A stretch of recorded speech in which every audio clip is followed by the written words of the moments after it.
News first ಆಯೋಜಿಸ್ತಾ ಇರುವ ಕರ್ನಾಟಕದ ಅತಿ ದೊಡ್ಡ ಇವಿ ಎಕ್ಸ್ಪೋ.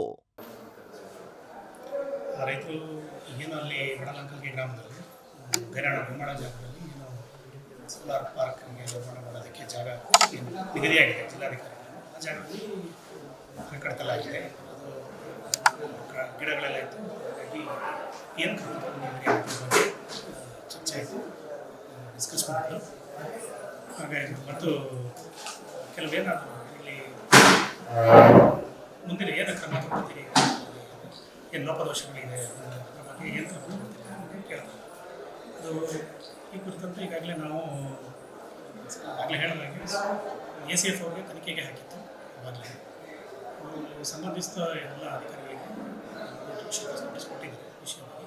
ಮತ್ತು ಅದು ಮೂಲತಃವಾಗಿ ಗುಮ್ಮಡ ಜಾಗದಲ್ಲಿ ಜಿಲ್ಲಾಧಿಕಾರಿಗಳಿಗೆ ಏನು ಅವರ ಅಧಿಕಾರ ಮಂಜೂರು ಮಾಡಿತ್ತು. ಅನುಮತಿ ಇಲ್ಲದೆ ಮರ ಕಡಿದಿದ್ದು ಕಂಡು ಬಂದಿದ್ದ ಮೇರೆಗೆ ನಾವು ಈಗಾಗಲೇ ಪ್ರಕರಣ ದಾಖಲಿಸಿ ಓರ್ವ ಆರೋಪಿಯನ್ನು ಕೂಡ ಬಂಧಿಸಿ ನ್ಯಾಯ ಬಂಧನಕ್ಕೆ ಕೊಡಲಾಗಿದೆ. ಸರ್, ಆರೋಪಿ ಯಾರು ಸರ್? ಅವ್ರ ಹೆಸರೇನು ಮತ್ತು ಯಾವ ಆಧಾರ ಮೇಲೆ ಅವ್ರು ಬಂಧನ? ಈಗ ಅಲ್ಲಿ ಮೊದಲನೇದಾಗಿ ಇವರು ಹೋಗಿ ಏನು ಸ್ಪಾಟ್ ವಿಸಿಟ್ ಮಾಡಿದಾಗ ಕಂಡು ಬಂದಂತೆ ಮರ ಗಿಡಗಳು ಮತ್ತು ಏನು ಶ್ರೀಗಂಧ ಗಿಡಗಳನ್ನು ನೋಡಿದ ಮೇರೆಗೆ ಆರೋಪಿ ನಾಗರಾಜನ್ನು ಬಂಧಿಸಲಾಗಿದೆ. ಮುಂದಿನ ಕೂಡ ಏನು ಅನುಮತಿ ಇಲ್ಲದೆ ಯಾರೋ ಅಲ್ಲಿ ಮರ ಗಿಡ ಕಡಿದಿದ್ದಾರೆ ನೋಡಿದ್ದಾರೆ. ಅದರಲ್ಲಿ ಮುಂದೆ ಉಳಿದವ್ರನ್ನು ಕೂಡ ತನಿಖೆಯಲ್ಲಿ ಮುಂದುವರೆದಿದ್ದು ಯಾರು ಬೇರೆ ಇದ್ದು ಅವರು ಕೂಡ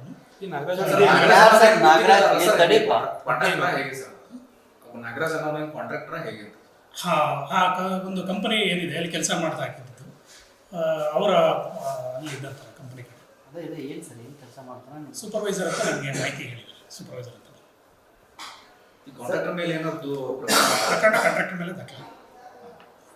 ಯಾವ ಸರ್ ಅದು ಕಂಪನಿ ತಗೊಂಡು ಶ್ರೀನಿವಾಸ್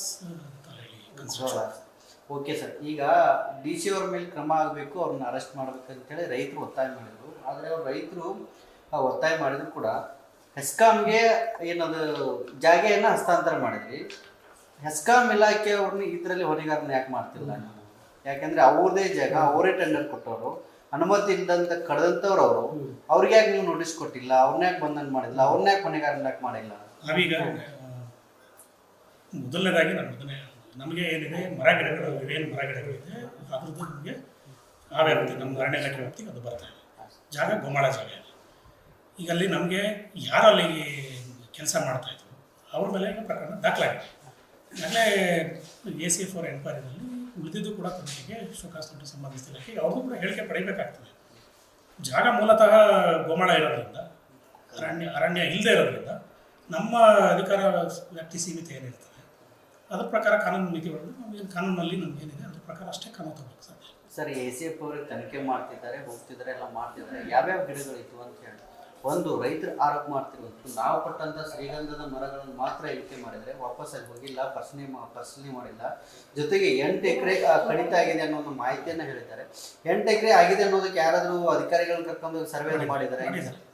ಸರ್ವೆ ಮಾಡಿದ್ದೀವಿ, ತನಿಖೆನೂ ಮಾಡಿದ್ದಾರೆ. ಮಾಜಾರ್ ಕೂಡ ಇಷ್ಟು ಶ್ರೀಗಂಧದ ಗಿಡಗಳು ಅಂತೇಳಿ ಮಾಜಾರ್ಗೆ ಮೂಲತಃ ಅವರು ಕಂಪ್ಲೇಂಟ್ ದೂರವಾಣಿ ತಿಳಿಸಿದ್ರು. ಅವರು ಕೂಡ ಮಾಜಾರ್ಗೆ ಹೇಳಿದ್ದಾರೆ. ಅವರು ಕೂಡ ಹೇಳಿಕೆ ಕೊಟ್ಟಿದ್ದಾರೆ ಇಷ್ಟು ಗಿಡ ಇತ್ತು. ಒಂದು ಸರ್, ಇಷ್ಟು ದೊಡ್ಡ ಪ್ರಮಾಣದಲ್ಲಿ ಅಲ್ಲಿ ಅರಣ್ಯ ನಾಶ ಆದರೂ ಕೂಡ ಸ್ಥಳೀಯ RFOಗಳಿಗೆ ಆಲ್ರೆಡಿ ಅವರು ಹೇಳಿದ್ರಂತೆ, ಲೆಟರ್ ಕೊಟ್ಟಿದ್ರಂತೆ. ಇವರು ಮೌಖಿಕವಾಗಿ ಆದೇಶವನ್ನು ಕೊಟ್ಟಿದ್ದಾರೆ ಅನ್ನೋ ಒಂದು ಮಾತನ್ನು ಹೆಸ್ಕಾಂದವ್ರು ಹೇಳಿದ್ರು.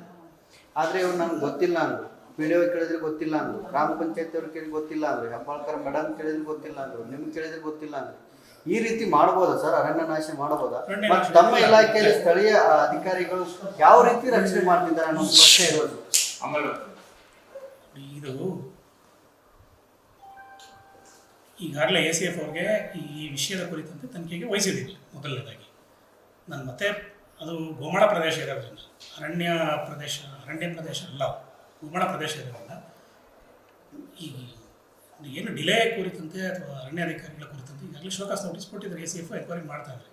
ಚರ್ಚೆ ಮಾಡಿದಾಗೆ ತನಿಖೆ ವರದಿ ಪಡೆದು ಮುಂದಿನ ಕ್ರಮ ವಹಿಸಲಾಗುತ್ತೆ. ಅವರಿಗೆ ಗಡುವು ಬನ್ನಿ ಬನ್ನಿ ರೈತರು ಸೋಮವಾರ ಅವ್ರಿಗೆ ಗಡುವು ಕೊಟ್ಟಿದ್ದಾರೆ ಏನು ಹೇಳಿದ್ರು ಸರ್ ಇದು ಸೋಮವಾರದೊಳಗೆ ಗಡುವು ಕೊಟ್ಟಿದ್ದಾರೆ. ಕಾನೂನು ಕ್ರಮ ಏನಿದೆ ಅದ್ರಲ್ಲಿ ಲೋಪದೋಷಗಳು ಯಾರಿರ್ತಾರೆ ಅವ್ರ ಮೇಲೆ ಕ್ರಮ ವಹಿಸಬೇಕು ಅಂತ ಹೇಳಿದ್ರು. ಅವರು ಡಿ ಸಿ ಅವ್ರನ್ನ ಅರೆಸ್ಟ್ ಮಾಡಿದ್ರು ಸರ್. ಮತ್ತೆ ಅದನ್ನೇ ಪ್ರಶ್ನೆ ಇದೆ. ನಮ್ಮ ಕಾನೂನು ಮಿತಿ ಒಳಗಡೆ ಏನಿಲ್ಲ ಮಾಡ್ತಾರೆ. ಈಗಾಗಲೇ ಅದು ಕೂಡ ಚರ್ಚೆನೂ ಕೂಡ ಮಾಡಿದ್ದಾರೆ. ಸರ್ ಇದರಲ್ಲಿ ನಿಮ್ಮ ಇಲಾಖೆ ನಿರ್ಲಕ್ಷ್ಯ ಎದ್ದು ಕಾಣ್ತಾ ಇಲ್ಲ.